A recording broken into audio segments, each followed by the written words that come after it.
Good morning, everyone. I'm currently joined by Ben Alexander. He is the co-director of the 9/11 Heroes Run happening in Mesa next month. Good morning. Thanks for joining us. Good morning. Thank you. So if you wouldn't mind, go ahead and kind of give us a rundown as to how things are going to work next month.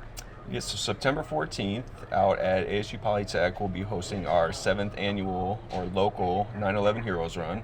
The 6 years previous to that, it was held at Tempe Beach Park, and this year we moved it to Mesa. Awesome. So 7 years, obviously everybody remembers 9/11.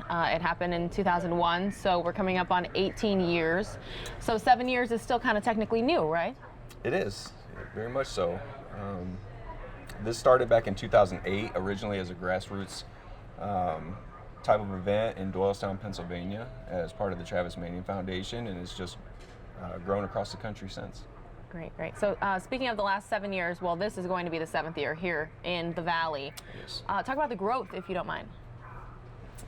The growth locally or on a national scale? Well, both, but mostly locally. About how many participants do we have? Okay, it started out with about 300 our first year, and last year it was at 900 participants, 300 volunteers, and 300 spectators, so about 1,500 people. Wow.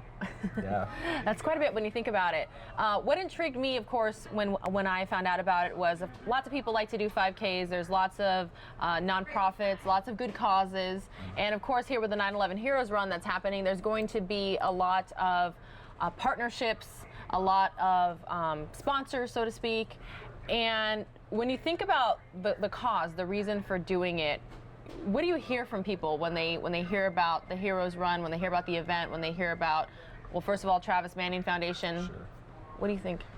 So the Heroes Run is really an opportunity for us to go out and honor the legacy of fallen service members, police officers, and firefighters since 9/11, the war since. And really one of our mantras is about uniting communities. I think right after September 11th, you really saw how strong our country could be, how united our country could be. And through the course of probably the last decade, there's been some division.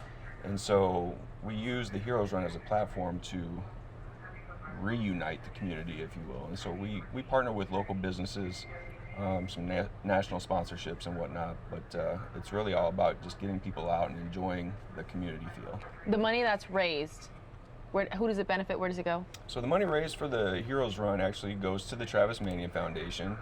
The Travis Manion Foundation offers a number of resources to veterans, Gold Star families, and there's a strong emphasis on character development in our nation's youth. Great. Let's talk about the venue this year. Okay. Because it's changed. It's the first year it's someplace new. Right. So, like I said, previously it was at Tempe Beach Park.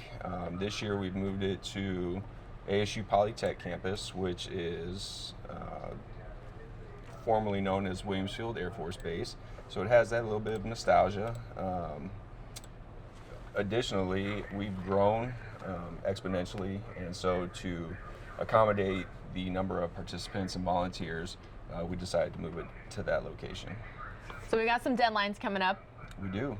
How much is the registration fee? How long do people have to register? Where can they register? So registration fees actually increase at midnight on August 22nd, so get in there and register soon.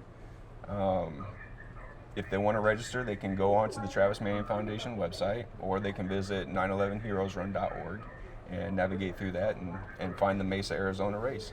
And is there a registration deadline, or can people show up September 14th and be like, I want to participate? No, we have a deadline for, put me on the spot now. We can look it up online while we're speaking, by the way. That's totally okay. All right, so here we go. You can look it up. All right.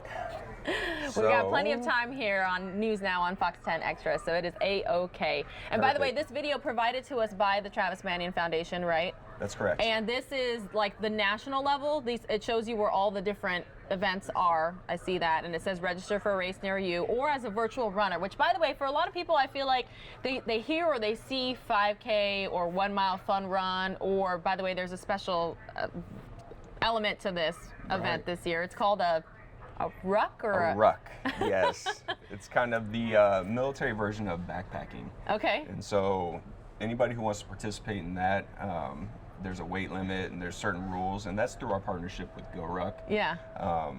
and so they set the rules and the guidelines for that. But it's pretty neat. As part of that, one element is we'll have firefighters come out in turnout gear. Wow. And so that will qualify them as their ruck.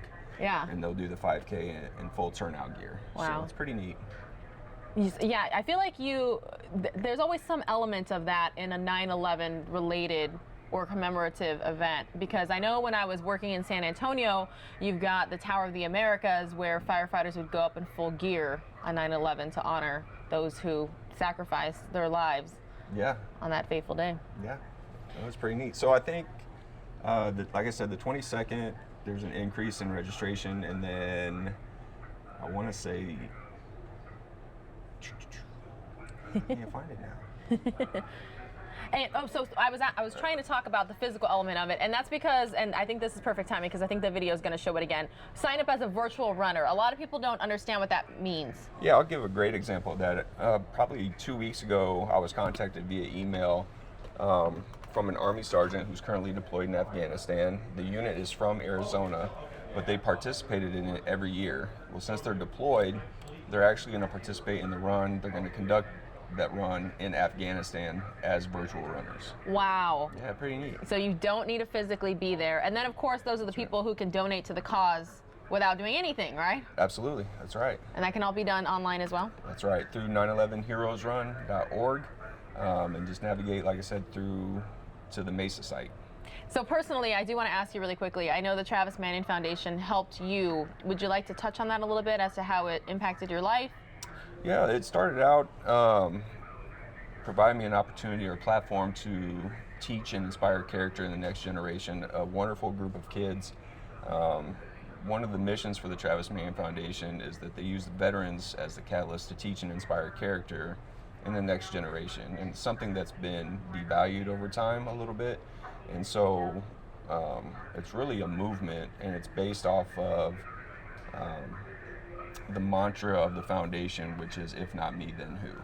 And really what that signifies is, if we don't step up and do the right thing, if we don't step up and help these kids, then who will?